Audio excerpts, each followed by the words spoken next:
Assalamualaikum, kembali lagi di YouTube channel Intan dan Ina. Pada video kali ini saya akan sharing mengenai tips melahirkan secara normal yang lancar, cepat, dan juga minim trauma. Saya mendapatkan tips ini selain dari teori yang saya dapatkan sebagai bidan atau sebagai penolong persalinan, juga didapatkan tips ini dari bunda-bunda yang melakukan persalinan di tempat saya, yang persalinannya itu mudah dan cepat atau bahkan tanpa robekan. Selamat menyaksikan dan jangan lupa like, comment, and subscribe.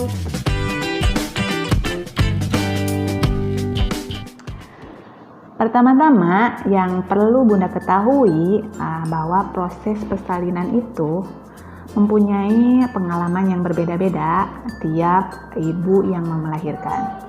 Jadi ibu A pengalamannya itu berbeda dengan ibu B. Juga bagi bunda yang sudah pernah melahirkan sebelumnya, itu kadang persalinan antara anak pertama dengan anak yang kedua juga berbeda. Jadi mempunyai ciri khas masing-masing, lamanya juga masing-masing. Ada yang sangat cepat, jadi datang-datang itu pembukaan lengkap. Atau bahkan ada yang tidak merasakan mulas. Jadi ada sebagian bunda yang persalinan ke saya itu, yang melakukan persalinan di saya, itu ada yang tidak merasakan mulas sama sekali. Namun kontraksi terjadi, tiba-tiba ada dorongan ingin mengedan. Nah, ada juga bunda yang melahirkan itu sesuai standar. Misalnya pada anak pertama itu biasanya berlangsung antara 8 sampai 12 jam. Dan ada juga persalinan yang lebih lambat dari biasanya. Jadi mempunyai ciri khas masing-masing, pembawaannya masing-masing. Namun dari bunda-bunda yang melahirkan di tempat saya, yang persalinannya itu cepat, lancar, mudah, sambil senyum-senyum, sambil ketawa-ketawa, itu dipengaruhi oleh berbagai faktor. Nah, pada saat ini saya merangkum antara teori yang saya dapatkan sebagai bidan dan juga pendapat-pendapat dari bunda yang melahirkan di tempat saya, bagaimana bunda tersebut itu bisa melahirkan secara cepat, lancar, dan juga minim trauma. Yang pertama, tips untuk melahirkan normal, lancar, cepat, dan juga minim trauma, yaitu bekali bunda itu pengetahuan. Bisa dari internet, dari Google, dari YouTube, dari buku, dari Instagram, dari berbagai hal. Bunda itu harus mengerti apa itu proses kehamilan, apa itu proses persalinan, sehingga jika bunda menghadapi hal tersebut, bunda tidak panik, bunda tahu apa yang harus dilakukan. Jadi insya Allah kedepannya kalau bunda tidak panik, itu biasanya persalinannya itu lebih lancar. Jika bunda itu rajin membaca buku, nonton YouTube mengenai kehamilan, persalinan, nipas, dan juga perawatan bayi, dan juga dari Google atau dari Instagram, itu bunda akan mengetahui apa yang harus dilakukan jika bunda itu mengalami kontraksi, jadi tidak panik pada saat proses persalinan itu berlangsung. Dan juga bunda tahu apa yang boleh dan tidak boleh selama kehamilan. Terus apa yang harus bunda lakukan jika bunda itu mendapatkan tanda-tanda bahaya, atau misalnya darah, ataupun keluaran di darah, keluar ketuban. Jadi bunda tidak panik, bunda tahu apa yang harus bunda lakukan. Nah, yang kedua itu, bunda itu jangan malas gerak. Dari mulai awal kehamilan hingga akhir kehamilan atau mendekati hari taksiran persalinan, bunda itu harus ada aktivitas. Bisa aktivitas dari hari ibu rumah tangga, bisa jika bunda bekerja bisa melakukan pekerjaannya di kantor, ataupun bisa melakukan jalan kaki tiap pagi, ataupun bisa senam hamil, yoga, dan semakin meningkatnya usia kehamilan itu dianjurkan aktivitasnya itu perlahan-lahan itu semakin meningkat. Misalnya pada usia kehamilan trimester ketiga itu bisa melakukan squat, bisa melakukan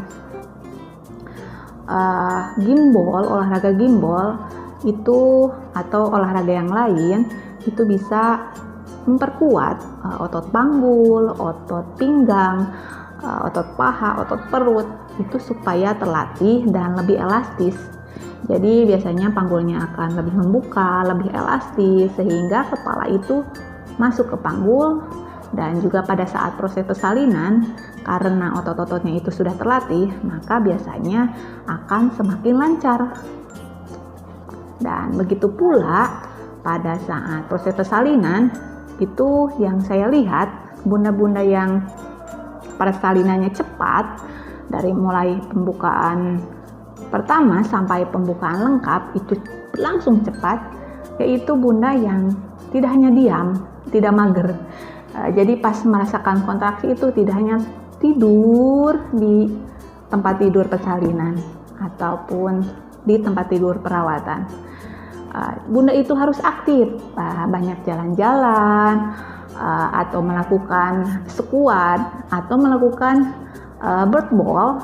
Jadi meskipun kontraksi terjadi bisa melakukan bird ball untuk mempercepat penurunan kepala bayi. Nah, yang ketiga yaitu makan dan minum yang cukup. Makan dan minum yang cukup itu dimulai dari awal kehamilan.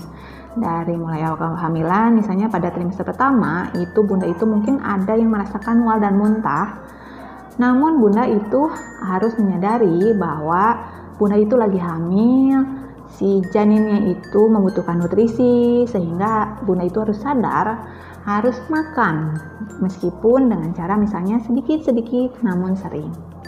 Dan juga pada saat proses persalinan itu berlangsung atau kontraksi itu sudah terjadi, bunda itu jangan malas untuk makan, jangan menuruti nafsunya, malas untuk makan, harus tanamkan dalam diri, harus sadar bunda itu memerlukan energi untuk proses persalinannya, membutuhkan air atau hidrasi untuk proses persalinannya. Biasanya bunda yang malas untuk makan pada saat kontraksi terjadi karena mungkin memikirkan kontraksinya, itu persalinannya itu akan lambat. Kontraksinya itu tidak akan bagus sehingga persalinannya itu akan lebih lama. Berbeda dari observasi yang saya lihat, jika bunda yang mengalami proses persalinan itu yang makan dan minumnya itu mencukupi, yang biasanya pada saat proses persalinan itu makanan-makanannya itu yang mudah dicerna seperti kurma, atau boleh makan nasi ataupun apapun yang bunda inginkan supaya bisa mengisi tenaga buat proses persalinan itu. Biasanya yang mau untuk makan atau memenuhi nutrisi tersebut biasanya persalinan itu lebih gampang, ada tenaga, kontraksinya bagus, biasanya persalinan akan lebih pendek atau lebih cepat. Nah, yang keempat adalah berpikiran positif. Bunda itu dari mulai awal kehamilan sampai akhir kehamilan atau mendekati HPL, bunda itu harus berpikiran positif, hatinya tenang, sering bicara terhadap bayinya, bahwa bunda dan keluarga itu menyayangi sang buah hati. Ayo dede sehat, tumbuh dengan sehat, bunda sangat menyayangi dan mencintai dede bayi. Dan juga pada saat proses persalinan itu berlangsung, bunda harus positif thinking, saya bisa, saya mampu, terus meminta pertolongan Tuhan, bunda yang percayai bahwa meminta kekuatan supaya proses persalinan itu berlangsung dengan cepat, lancar, dan juga minim trauma. Nah, yang kelima yaitu mengejan dengan cara yang benar. seperti yang sudah saya sebutkan tadi, bahwa proses pengalaman pada proses persalinan itu, setiap ibu yang melahirkan itu berbeda-beda. Ada yang sangat cepat berlangsungnya, ada yang pertengahan, ada yang lebih lambat dari biasanya.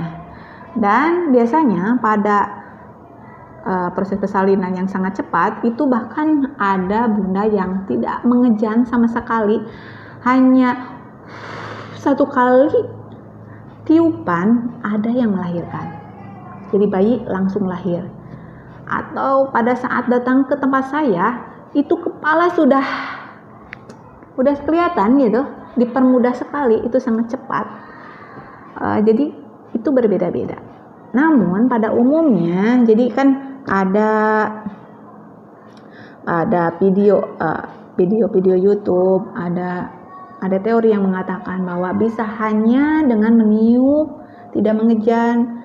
Ya, itu bisa pada kasus-kasus tertentu, kasus-kasus yang tidak mempunyai penyulit, insya Allah bisa. Namun pada kasus-kasus tertentu yang mungkin posisi bayinya kurang optimal, ataupun ada lilitan tali pusat yang kencang, mungkin dibutuhkan tenaga lebih atau ada dorongan mengedan. Dan mengedan yang benar itu tarik nafas, tenangkan, kemudian mengejan, lebih baik tidak bersuara, dan mengejannya seperti ingin buang air besar. Jadi dilakukannya tidak dilakukan di leher, dilakukannya pada saat kontraksi terjadi, yaitu di perut, dan dilakukan dorongan seperti ingin buang air besar.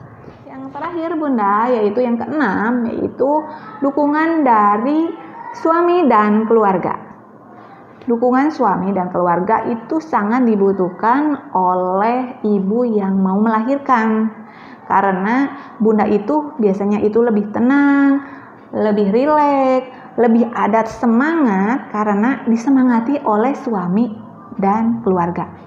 Biasanya itu ada perbedaan sedikit ya psikologisnya jika persalinan itu hanya sendiri datangnya ataupun berbeda dengan ibu yang melahirkan dibarengi dengan keluarga, dibarengi dengan suami mendukung, suami memberi semangat, itu akan terasa beda ya bun.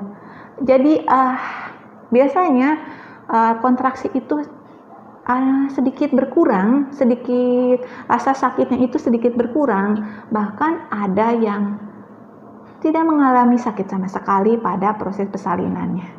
Dikarenakan ibunya berpikiran positif, terus ada dukungan dari suami dan juga keluarga. Sekian dulu penjelasan mengenai tips untuk melahirkan normal yang cepat, lancar, dan juga minim trauma. Itulah tips-tipsnya, dan jika bunda mempunyai tips yang lain atau pengalaman bunda yang melahirkan dengan cepat, boleh ditulis di kolom komentar. Dan jangan lupa ya bun, subscribe, like, dan komen.